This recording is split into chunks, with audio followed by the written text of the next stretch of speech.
Et bonjour à tous et à toutes, aujourd'hui nouvelle vidéo les gars sur ma chaîne YouTube, on va aujourd'hui parler d'Epic Dem pour les Champions de Paris 2025 bien sûr.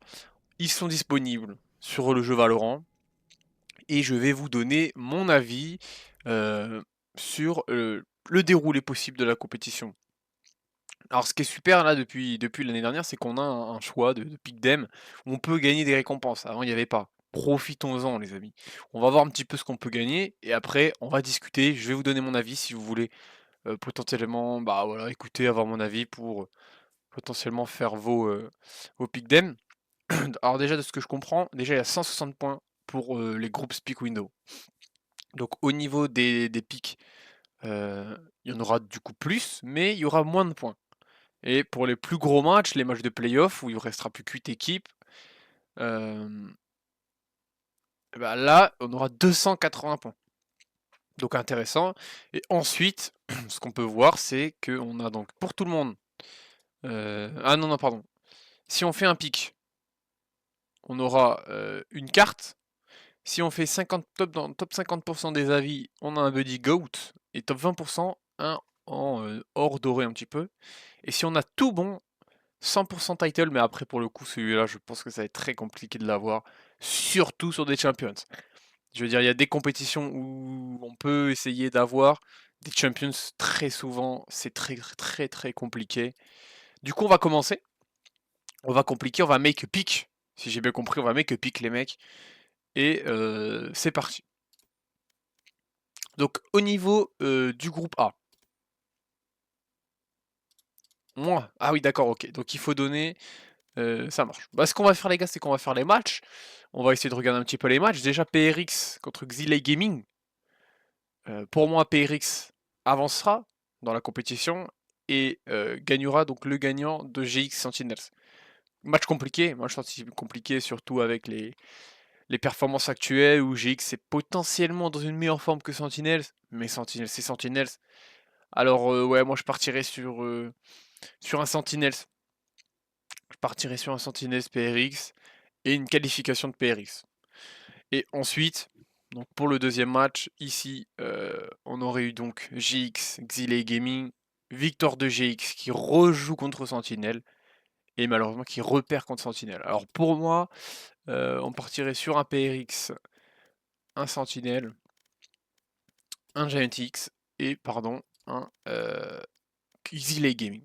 Voilà. Pour moi, ce serait ça un peu le groupe A.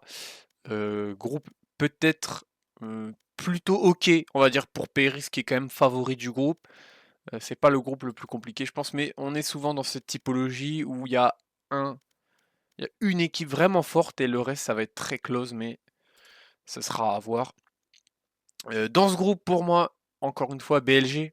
BLG MIBR, BLG qui va sûrement gagner déjà dès facilement son premier match contre MIBR.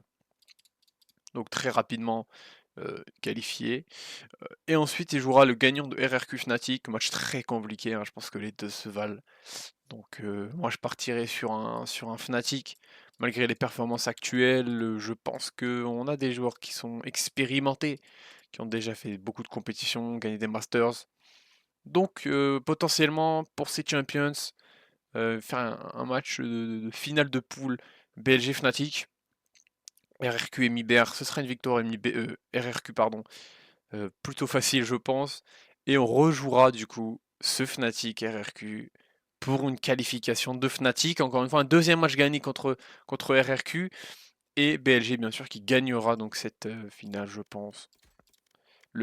Quand même le gagnant chinois de la compétition VCT Chine, pour moi, reste quand même le favori de la compétition. C'est un avis personnel, je pense que voilà. Global Power Ranking, on peut voir ça sur internet, les résultats j'imagine. Mais pour moi, vraiment, le gagnant des VCT Chine actuellement est potentiellement le favori pour la compétition. Quand on voit notamment ce qu'a fait UDG l'année dernière, quand on voit un petit peu ce qui se passe, aussi Pacifique. Pacifique, je pense que pour que ce soit NA et EU, moi je pense que, mis à part G2 et Fnatic, enfin G2 et Liquid, pardon, qui pourront faire un truc qui sont d'ailleurs les numéros 1 de chaque région, mais Je pense que ça va être compliqué d'aller chercher beaucoup mieux, alors que potentiellement, euh, on a quand même des bonnes équipes un petit peu ailleurs en Chine et en Pacifique qui seront sûrement plus favoris, je pense. Pour ce groupe C, mince. Groupe C, qu'on ira voir la première journée, on ira voir les gars. Je vous ferai un petit vlog sur TikTok et sur YouTube. Team Liquid DRX, gros match hein, pour commencer pour Team Liquid, mais on partira quand même sur une victoire Team Liquid. NRG EDG pareillement, énorme match. Ça va être très compliqué. Honnêtement, c'est très compliqué de juger ce match parce que si on a un EDG, on va être en mode Champions comme ils nous l'ont fait l'année dernière. Bah écoutez, ça va être une victoire EDG. Et au vu des performances de NRG récentes, on a l'impression qu'ils vont être forts, mais ils ont quand même perdu assez durement face à G2. Donc on partirait sur une finale Team Liquid EDG. Victoire, mais encore une fois très compliqué à juger, de Team Liquid. Et ensuite, DRX, NRG, on partirait potentiellement sur un DRX. Et ensuite, malgré la forme actuelle, j'ai envie de vous dire, malgré la forme actuelle, moi je pense que NRG c'est une grosse équipe, je pense que DRX c'est une grosse équipe. Et moi je prends toujours l'aspect Champions. Pour moi, on est en Champions, il va falloir de l'expérience, il va falloir faire comme d'habitude. Il va falloir faire comme d'habitude. NRG, ils font pas comme d'habitude, c'est leur première qualification en Champions depuis quelques années. Ou alors non, c'est les joueurs qui n'ont pas joué du tout de la compétition depuis quelques années, je sais plus ce que j'avais vu comme statistique, mais. Donc voilà. La finale EDG Team Liquid partiront sur Team Liquid. Et ensuite, du coup, DRX EDG. Et là, on partirait sur EDG. Mais honnêtement, encore une fois, comme je vous l'ai dit tout à l'heure, pour moi, le groupe C, c'est le groupe le plus stack. C'est le groupe de la mort, très clairement. Euh, c'est le groupe le plus compliqué, hein. J'ai mis Team Liquid en 1, ils pourront se retrouver en 4 très facilement. Il n'y a pas de. Y a pas de doute, alors que potentiellement MIBR, ça serait compliqué de le faire monter en 1, et BSG, je crois pas non plus qu'il descendra en 4. Je pense que vraiment le groupe C, c'est le groupe le plus stack.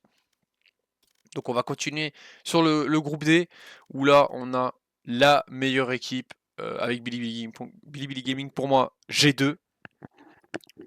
Voilà, top 3, en fait top 3 de la compétition, PRX, Bilibili Gaming et G2. Pour moi ce sera un de ces trois là.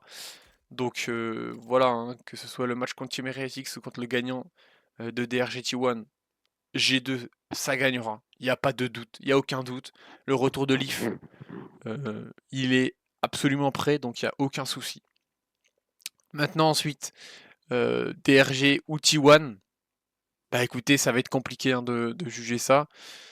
On partirait potentiellement sur un DRG. On partirait sur un DRG qui ont fait quand même des bonnes performances actuelles, qui ont eu du mal contre les gros récemment, mais qui sont quand même dans le jeu. Et T1, bah voilà, T1 c'est T1, on n'a pas envie de les voir en dessous. Ils ont quand même gagné le dernier, enfin ils ont fait une finale contre G2 absolument terrible, absolument incroyable. C'était une des meilleures finales de l'histoire des Masters. Donc à voir. Moi je partirais sur un G2 contre T1